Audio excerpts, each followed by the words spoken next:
Hello guys! Welcome back po again sa ating channel. So for today's review po, ang dami-dami pong nagtatext sa akin ng mga loan offer.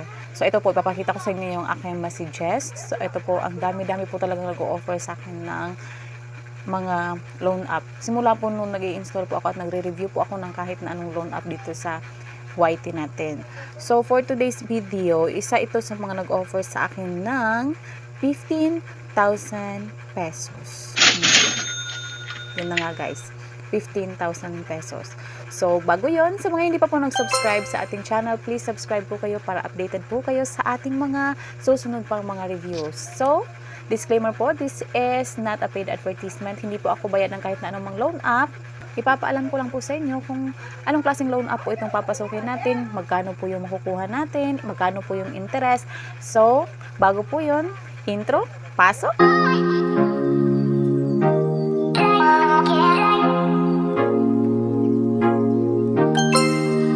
Nga po guys, ang i-review po natin ngayon ay si Peso Here. So si Peso Here ngayon ay may 4.4 reviews siya. So medyo mataas po yung kanyang mga ratings. So alam nyo na, pag 4.4 may mga positive and negative po na mga reviews dito. So talo po akong na-curious. So dito nga po, pagbukas mo ng app, is ito po yung notice na i-access mo nila yung SMS mo, location, yung camera mo, yung contacts, ito po yung mga installed apps, at saka yung mga images natin, at saka sa devices natin. So, expect po natin na pag-apply natin dito is makukuha na po agad-agad nila yung mga information natin. So, pag okay naman kayo doon, click nyo lang po yung agree. And then next is, ito na nga po, lalabas na nga po si 15,000 pesos again. So, may loan term daw sila na 91 days hanggang 180 days. So, ito na naman po tayo. So, ito na nga. So, pag okay kayo doon, click nyo lang po yung apply instantly. So, sino ba naman ang hindi okay doon sa 15,000? Tapos, 21 days pa hanggang 180 days natin babayaran, diba? So, malaking tulong din po yun. So, ito na nga. Kailangan natin ng ating active mobile number. Input nyo lang. Pagkatapos nun is, lagay nyo lang po yung verification code na na-send po sa inyo, and then gagawa ka po ng sarili mong password, letters and numbers. And then lalabas po ulit yung ating 15,000 na maximum loanable amount. Paalala lang po, itong maximum loanable amount is depende po yun sa pag-apply natin dito. Possible po na makukuha natin yung 15,000 if na-achieve natin yung mga standard nila kung paano tayo mag-apply dito. So, possible po na bababa po ito, depende po sa pag-apply natin. So, iba-iba po tayo na magiging karanasan sa pag-apply dito kay Peso Here.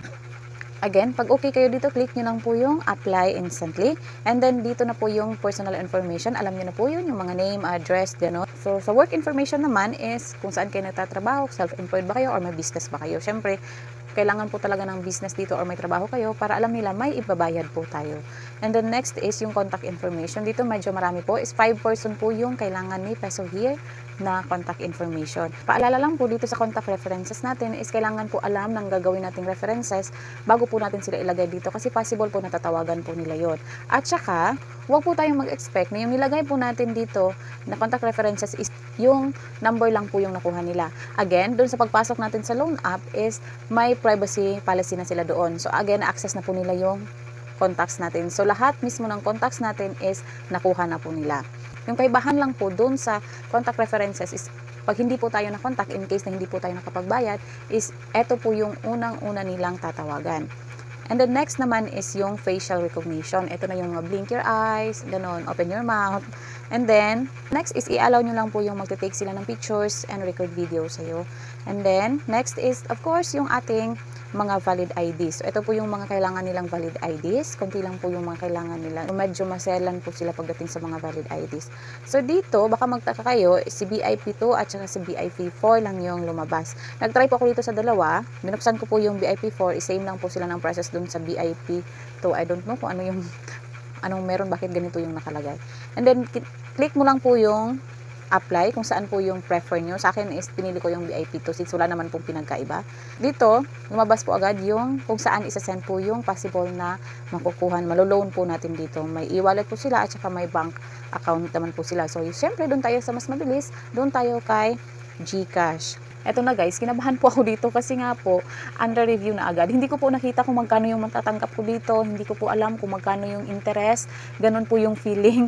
So, kinabahan po ako dito kasi ang tagal-tagal po talaga nila nag-review. Matagal na sa akin talaga yung almost 5 hours, ganun.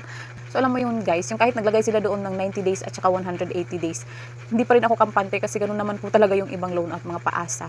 Legit po talaga yung kaba ko kasi, alam mo yun, yung hindi ko alam kung paano ko siya babayaran kung 7 days lang talaga. Kasi 3,500 pesos talaga yung binigay nila sa akin. So, nagdasal talaga ako na sana hindi po ako ma-approve. Ganon.